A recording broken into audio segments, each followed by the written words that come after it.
Ya bwana, hapa ni Mvumo TV na mimi ni Godson Jackson. Heri ya Christmas lakini pia mwaka mpya.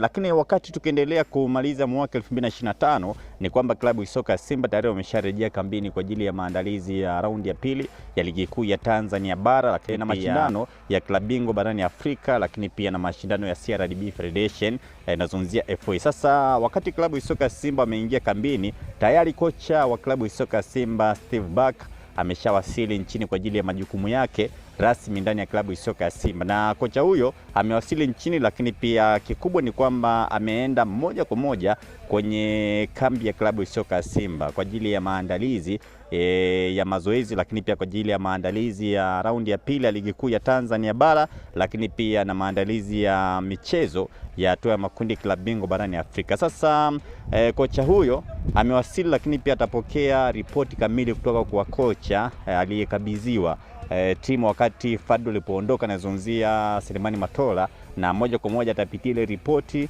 na kuanza rasmi maandalizi ya mechi ambazo zipo mbele yake. Sasa kocha huyo baada ya kuwasili nchini, basi moja kwa moja anaanza vipindi vya mazoezi akijiandaa na klabu soka Simba kwa ajili ya mashindano mbalimbali. Lakini kuna baadhi ya wachezaji ambao kocha ule aliweza kuangalia akasema kabisa kwamba wachezaji na wakubali. Mtu kama Jean Charles ni mmoja mtu ambaye Steve Barker tangu akiwa klabu soka Stellenbosch pale nchini Afrika ya Kusini alikuwa na muhusudu sana. Sasa itakuwa vipi kocha huyu project ambayo atapewa, lakini pia na mzigo ambao anao mbele yake?